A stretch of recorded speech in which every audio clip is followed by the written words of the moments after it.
Halo teman-teman, pernah nggak kalian ke Bali? Ketika sedang menikmati keindahan pantainya, terus tiba-tiba stuck di jalan.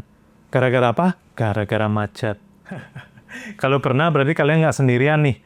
Karena sekarang Bali yang dulunya dianggap sebagai surga wisata, sekarang menjadi surga kemacetan ya. Kalau sempat melihat media sosial di akhir tahun kemarin, tepatnya di daerah Canggu, itu akan terlihat sebuah video drone yang memperlihatkan kemacetan yang bahkan membuat motor pun ini nggak bisa bergerak di sana.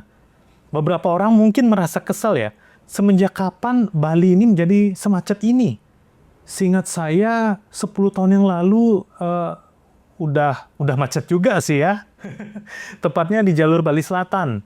Dan pada saat itu masih ada harapan, muncul harapan pada saat dibuatnya simpang Dewa Ruci, pelebaran jalan dan sebagainya. Nah, diharapkan dengan semakin melebarnya jalan, kemacetan itu bisa tertanggulangi dengan baik. Namun ternyata tidak sampai 3 tahun, boom, macet lagi. Waduh.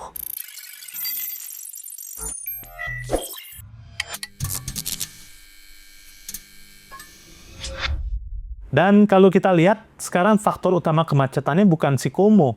Tetapi kalau kita bisa analisa, ada namanya VC ratio, atau volume to capacity ratio. Kalau diterjemahkan berarti jumlah kendaraan yang melebihi kapasitas ataupun lebar jalan itu sendiri. Nah, terkhusus pada jam-jam sibuk maupun momen-momen khusus seperti liburan, kemudian dekat-dekat tempat wisata, ini bisa terjadi.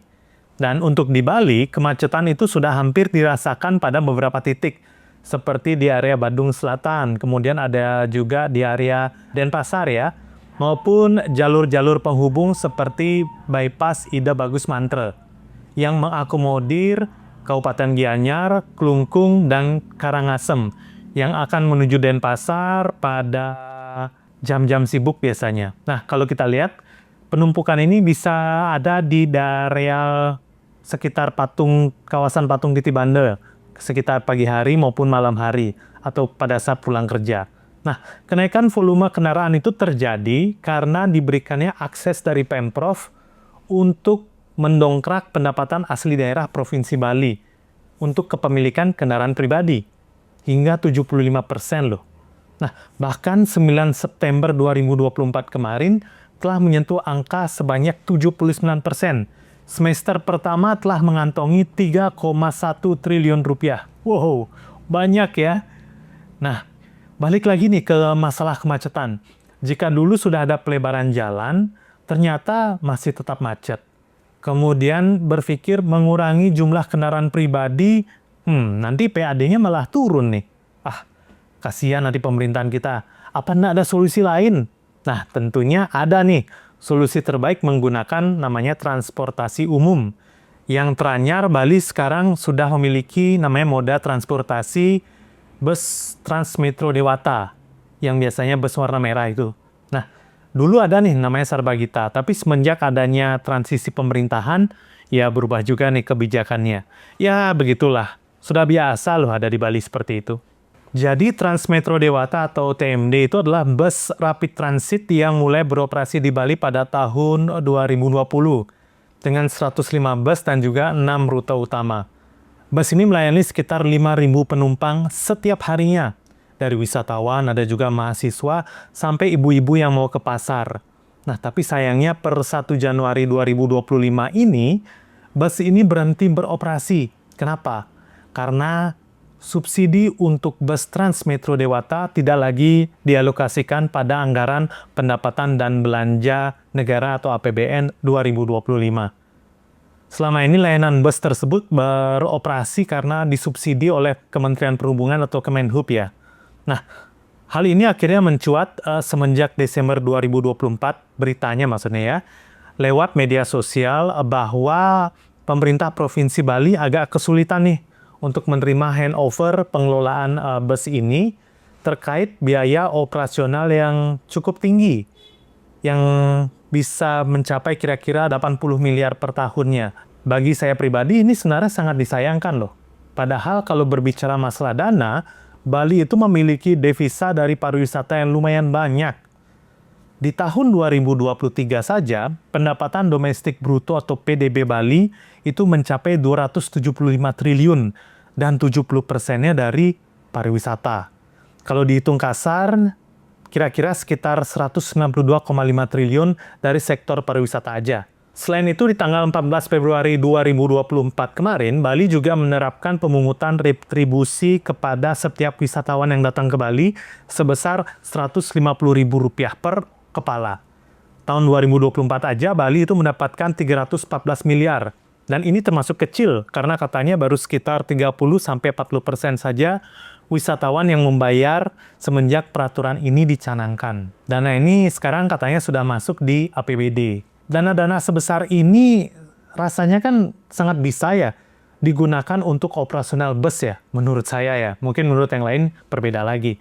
Tapi tergantung mau atau tidak saja sih menjalankan ini sebenarnya.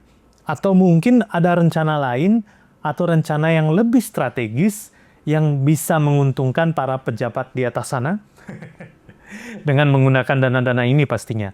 Ya, saya yang cuman remah jajan ini nggak terlalu tahu nih alur konkret penggunaan dana-dana yang super besar ini. Dana sebesar itu seharusnya bisa dong digunakan atau dimaksimalkan untuk cepat menangani masalah-masalah kemacetan yang ada di Bali. Ngomong-ngomong kemacetan, di Bali itu udah kayak cerita lama ini sebenarnya. Kawasan Denpasar, kawasan Badung, Gianyar, Tabanan, alias Sarbagita adalah hotspot macet kalau orang bilang. Dan penyebab utamanya, minimnya transportasi umum yang layak. Kebanyakan masyarakat dan wisatawan akhirnya memilih menggunakan kendaraan pribadi. Ojek online? Oke juga sih ya. Tapi bayangin kalau semua orang naik motor ataupun mobil. Jalan-jalan di Bali itu seperti parkiran raksasa. Kalau udah seperti ini, nggak heran nih kalau misalkan perjalanan 5 km aja bisa makan waktu 1 jam. Transmetro Dewata ini sebenarnya solusi yang bagus ini. Dia murah, kemudian dia nyaman, dan ramah lingkungan juga. Ya, satu kendaraan dipakai rame-rame kan ya. Tapi karena subsidi habis ya, bye-bye Transmetro Dewata. Padahal kalau misalkan pemerintah itu serius, dana kontribusi pariwisata itu bisa banget dialokasikan buat transportasi publik. Apalagi wisatawan pasti bakal lebih nyaman nih kalau ada transportasi umum yang reliable. Bayangin aja, turis dari Eropa yang biasa naik tram di negaranya harus naik ojek di Bali sambil bawa koper yang gede-gede banget. Lucu banget gak sih ya? Sampai saat ini, banyak juga masyarakat pro dan kontra terkait terhentinya operasional bus Transmetro Dewata di Bali. Yang pro penghentian ini melihat salah satunya bus ini sopirnya ugal-ugalan. Nggak semua sih, beberapa saja, ada oknum saja. Dan ini ada benarnya juga. Dilihat juga, bus ini nggak efektif. Sehingga keseringan, bus melaju dalam keadaan kosong. Dan yang paling wow-nya, bus ini katanya penyebab macet. Seseorang akhirnya mengomel dengan nada kesal. Dia meracau. Kok Bali macet gini sih? Ini lagi ya. Bus apa nih nggak macet, Gen? Ungkap seseorang yang naik mobil pribadi berukuran besar dengan hanya ada dia sendiri di dalamnya mengomel tentang kemacetan. Bagaimana dengan pihak yang tidak setuju? Ketika saya lihat berbicara pada ranah yang penuh logika. Semua menyayangkan kenapa pelayanan transportasi publik dihentikan di saat Bali sedang macet-macetnya. Kalau dilihat dari unggahan akun Transmetro Dewata, kita bisa langsung melihat berbagai testimoni dari masyarakat yang terbantu dengan adanya bus ini.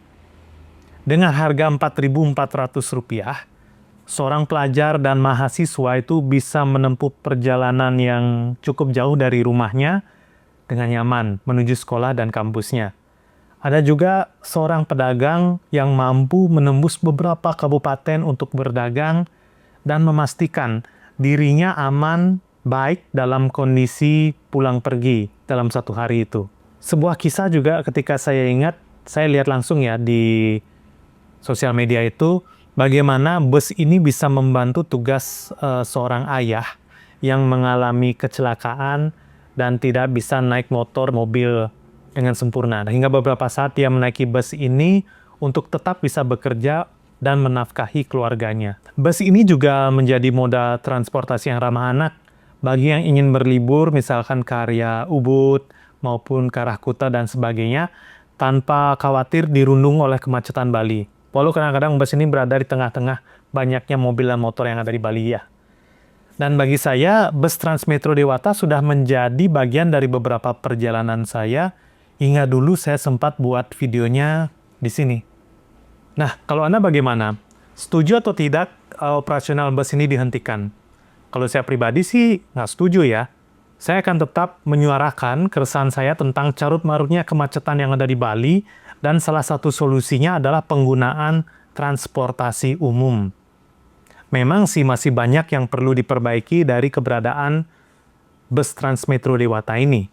Seperti perlu diadakannya feeder atau angkutan penjemput yang mampu menjangkau masyarakat atau penumpang di area yang tidak tergapai oleh bus itu sendiri atau halte busnya. Dulu kita punya angkot atau bemo lah ya, yang warnanya kuning sama hijau itu. Kalau simpelnya, kenapa tidak kita buatkan sistem kerjasamanya aja? Masyarakat diangkut oleh bemo misalkan di titik yang telah dijadwalkan untuk kemudian diantarkan ke halte bus. Kemudian ada juga pelatihan dan penguatan SOP bagi para oknum supir yang dulu sempat ugal-ugalan menaiki bus.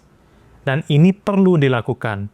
Dan jika difokuskan, saya rasa ini akan bisa terjadi dengan baik kok.